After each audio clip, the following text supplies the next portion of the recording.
I opened the mailbox at 7 p.m. It was drizzling. Inside was a thin envelope. My mother had authorized mental health treatment for my daughter, without telling me. 6 weeks later, she was the one answering to the police. The house was quiet, as usual, except for the soft scratch of crayons coming from Olive's room. Mixed in with soggy pizza flyers and the usual junk was a plain white envelope. No logo. No sender address. Just a line of text printed in small black font on the upper corner. Payment statement, Adolescent Behavioral Wellness Center. I held it for a moment before opening it. Not because I had a bad feeling, but because it didn't belong. Not here. Not to me. But the names inside? Oh, they belonged. Patient, Olive Summers. Age 10. Payé, Diana Summers. My mother. I stood frozen on the porch. The hallway light flickered once. The tile floor felt cold through my socks. Olive was still drawing in her room. I could hear her humming. That silly tune she learned at school last week. Everything was normal. It was supposed to be normal. I looked back at the bill. My eyes traced the line items. Behavioral consultation 45 minutes. Mild psychological monitoring. Emotional regulation injection. Non-covered service. Note. Parent requested no contact with legal guardian. I closed my eyes and read it again. As if the words might rearrange themselves. They didn't. No screaming. No panic. Just one bitter, cold thought rising like steam from the base of my skull. I don't remember authorizing anyone to assess my daughter's mental health. Or maybe being a mother doesn't automatically mean you're the one in charge. I placed the bill on the kitchen counter like it might explain itself. It didn't. Neither did my mother. Neither did Olive. Neither did I, not for years, not really, while I kept pretending I'd moved far enough to escape hands that looked like love. I'm a single mom. Have been since Olive was born. I left my parents' house when I was 21, packed everything I owned into a rusted Toyota, and drove 3 towns over just to breathe. We talk, my mother and I. We exchange holiday pleasantries, birthday texts, photos of Olive in Halloween costumes. We've perfected the art of civil distance, the kind where you hug hello but never ask how someone really is. She still signs every message with a heart emoji. I don't. Olive sees her grandparents maybe once or twice a month. Supervised visits, my terms. They take her to the museum, out for ice cream, buy her coloring books that smell too strongly of factory ink. It's all very dutiful. They love her the way some people love orchids. Carefully, but only when it's convenient. Still, I figured better that than nothing. Better lukewarm than dangerous. The last time I let Olive stay the weekend, 2 full days and 1 night, I dropped her off with a backpack, a sketchbook, and her favorite green hoodie. She hugged me quickly, waved goodbye, smiled. When I picked her up, she was quiet, not upset, just flat, muted, like a song turned down mid-chorus. She didn't mention much. Said she was tired. Said they watched a movie. I assumed it was just the sugar crash or too much screen time. Because that's what we do, right? We assume the best when the worst feels impossible. But I should have known. Because once upon a time, it was me. I was 9 the first time my mother took me to a psychologist. Not because I was lashing out. Not because I was breaking rules. But because I was quiet. Didn't smile enough. Didn't laugh on cue. She told them I was emotionally withdrawn, possibly socially underdeveloped. The man in the tan sweater nodded thoughtfully and handed her a pamphlet. 2 weeks later, I was on a prescription. Mild sedatives. They called it a mood stabilizer. I took it every morning before school, right after brushing my teeth. For 2 years. No one ever asked me if I felt sad. No one ever asked me if I was scared. They just said I was too much like my father. And that was reason enough. I remember thinking, I'd never let anyone do that to my child. Never make her feel broken just because she wasn't convenient. Never let someone else define normal for her. And yet here we are. A stranger's handwriting on a bill for a treatment I never approved. A 10-year-old girl drawing quietly in her room, already learning what it means to shrink to fit someone else's version of well-behaved. I read the bill 3 more times. Not because I didn't understand it, but because I didn't want to believe it. Every word printed there, behavioral therapy, supplemental injection, emotional regulation support, felt like a scalpel wrapped in sterile gauze. Clean. Sanitized. And completely violating. At the very bottom, just beneath the $1,842 total, was a line of text so small it almost slipped past my eyes. Parent requested no further contact with legal guardian. Parent. Not mother. I swallowed the lump rising in my throat. My mother always knew how to speak. Without speaking, how to act without being questioned. When I was little, she used to say, "Only disobedient children fear their mother's silence." I stood up and walked quickly to Olive's room. She was lying on her stomach, drawing a black fox, the main character from The Midnight Fox, her current obsession. I sat down next to her. No rush. "Olive, sweetheart, did you bring anything back from Grandma's?" She nodded. "It's in my backpack." I reached for the purple bag by the window. Inside the main pocket were the usual things: colored pencils, sketchbook, a worn-out comic book. But tucked between the pages was something that didn't belong. A follow-up appointment slip. Same clinic name as the bill, Adolescent Behavioral Wellness Center.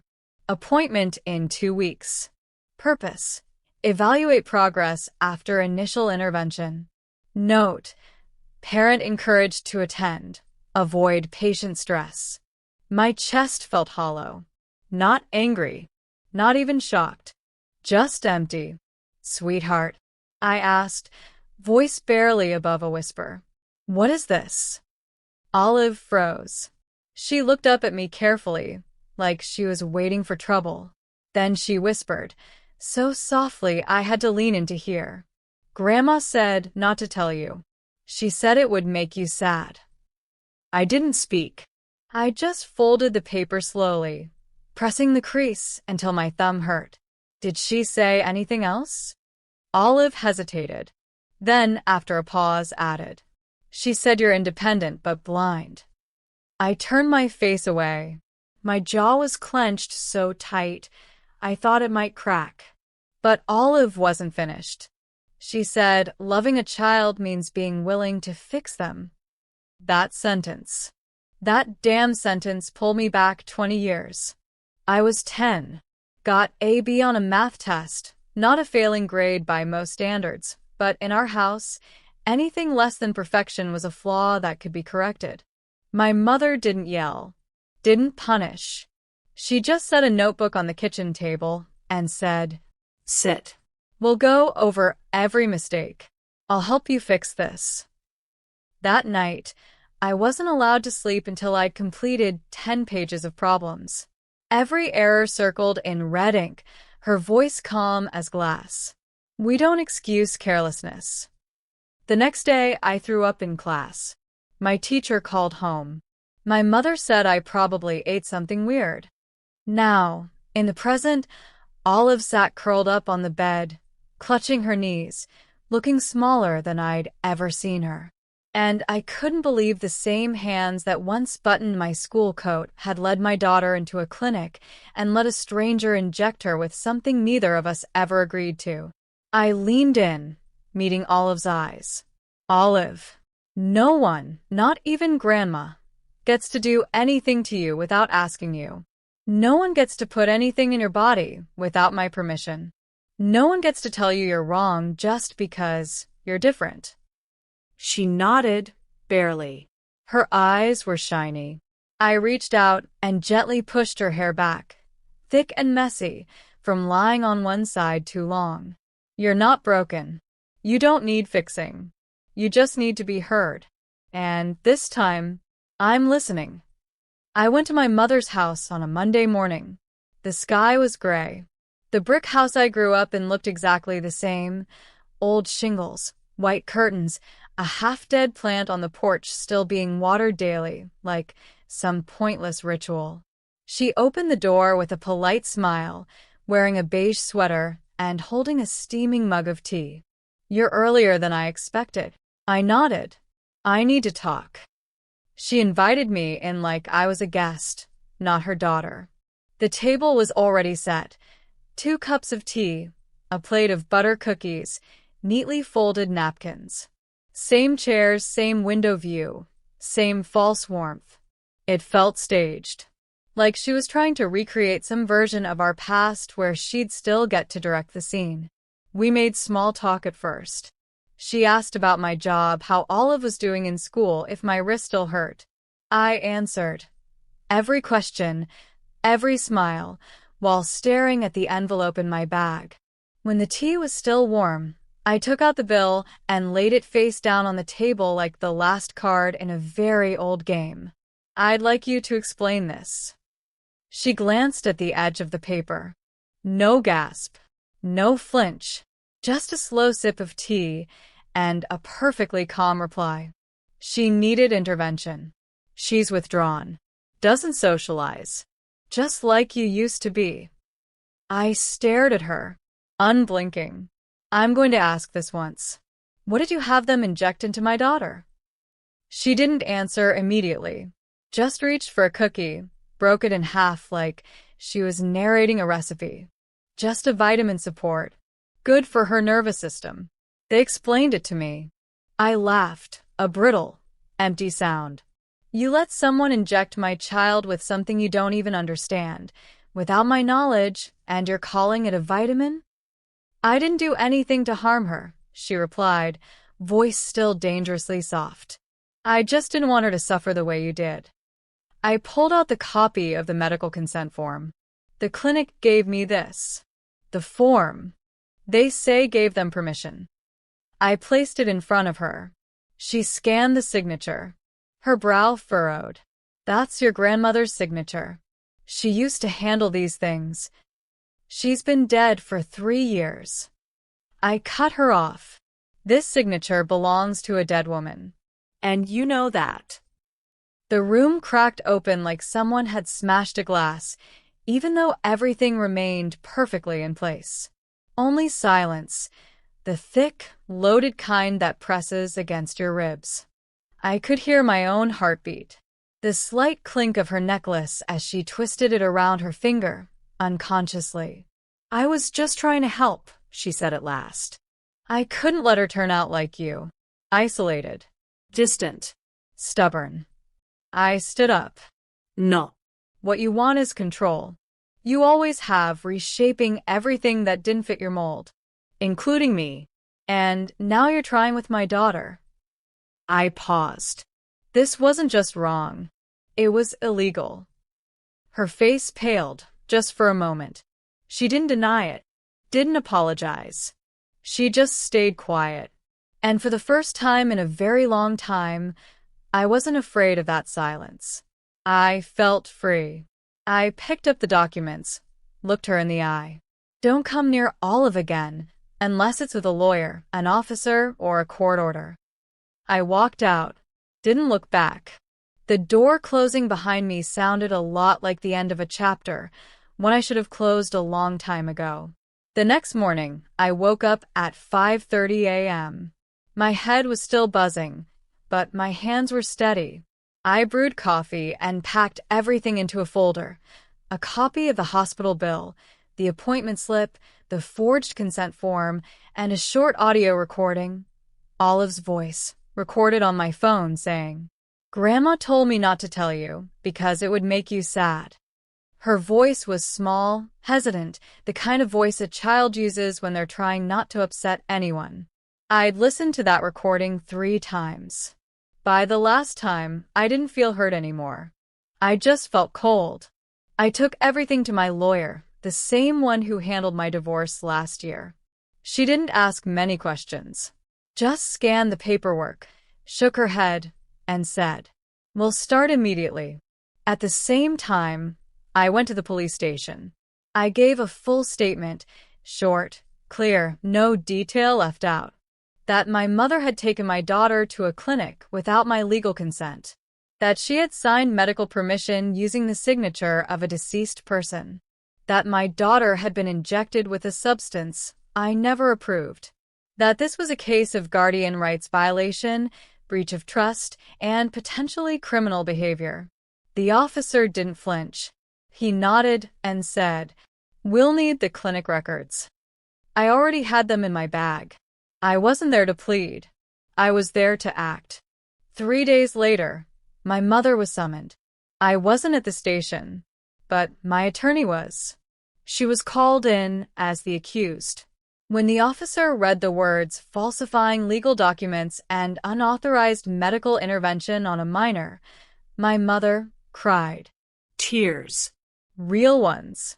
Her voice trembled. She said she just wanted to help, that no one cared for Olive the way she did, that I was overreacting because I was still bitter. But this time, her tears did nothing to move me. My voice, when I gave my statement, when I signed the complaint, didn't shake. Only one thought echoed in my head. When I was 8, my mother took me to a clinic and never explained why. When I was 28, she took my daughter without asking. Maybe she doesn't believe she did anything wrong. And that's what terrifies me the most. Not her control, not her silence, but her belief that she had the right to choose for others in the name of love. I didn't need my mother to go to prison. I didn't want to humiliate her. I just needed to redraw the line in ink under law because love wasn't enough anymore. The day the court granted an emergency protection order for Olive, I printed it out and taped it to the fridge. Not to gloat, but to remind myself, when my daughter needed me, I didn't hesitate. I didn't pretend. I showed up. 3 weeks after the hearing, the court ruled. My mother was officially prohibited from contacting Olive for 2 years, effective immediately. She was fined for falsifying legal documents and ordered to write a formal letter of apology, not a phone call, not a vague conversation over tea. A letter, signed and sealed. I never read it. I placed it in a folder with the rest of the paperwork. It didn't deserve a place in my heart. I took Olive to see a real therapist. Not for treatment, not because I thought she was broken, but because healing deserves a space to breathe, without shame, without manipulation. I told her, gently, "We're going so you have a safe space to talk. No one will try to change you. No one gets to tell you you're wrong for feeling what you feel." She didn't say much in the first session.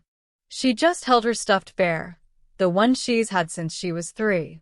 I sat outside, hands clutched, around my coffee cup, feeling quiet but tight, like something inside me was still waiting to collapse.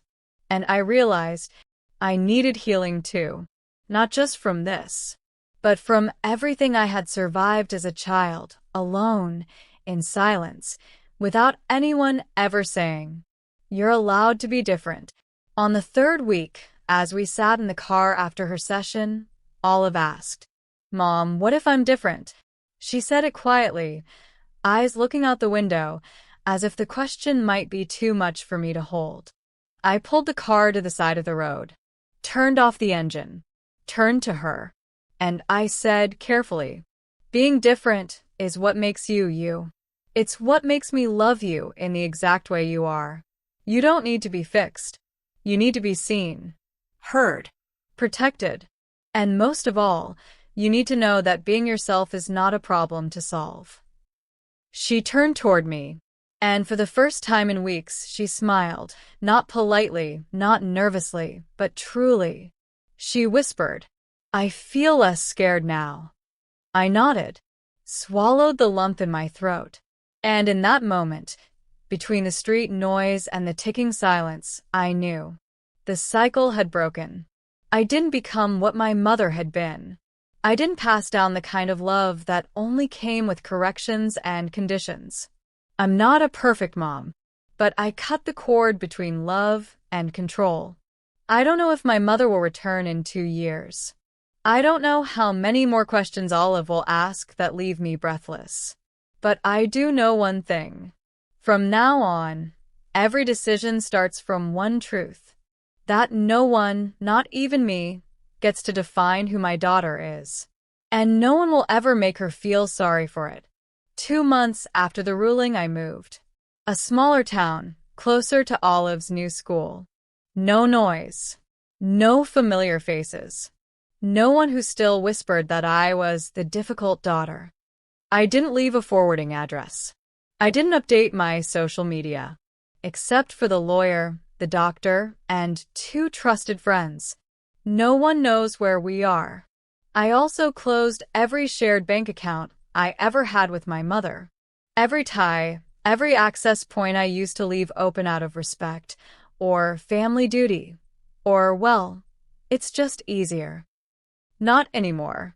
Olive began coming back to life. I saw her laugh again. Not the kind of laugh that tries to please, but the kind that bursts out when she's sitting on the living room floor, scratching the cat's belly, making silly voices, and asking it serious questions.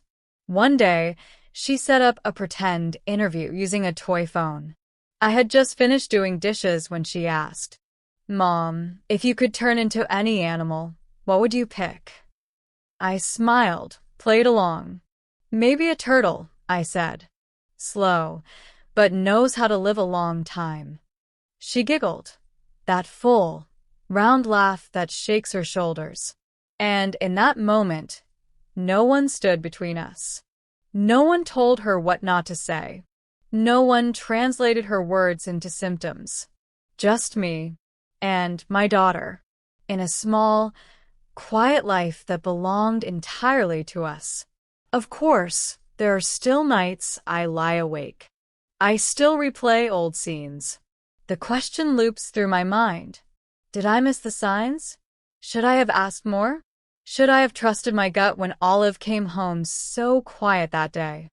But then I place a hand on her forehead while she sleeps, steady breath, stuffed cat in her arms, and I remind myself, what matters more is this. When Olive needed me, I heard her. I didn't freeze. I didn't make excuses. I didn't stay silent. I did what the child in me had once prayed someone would do. I spoke up.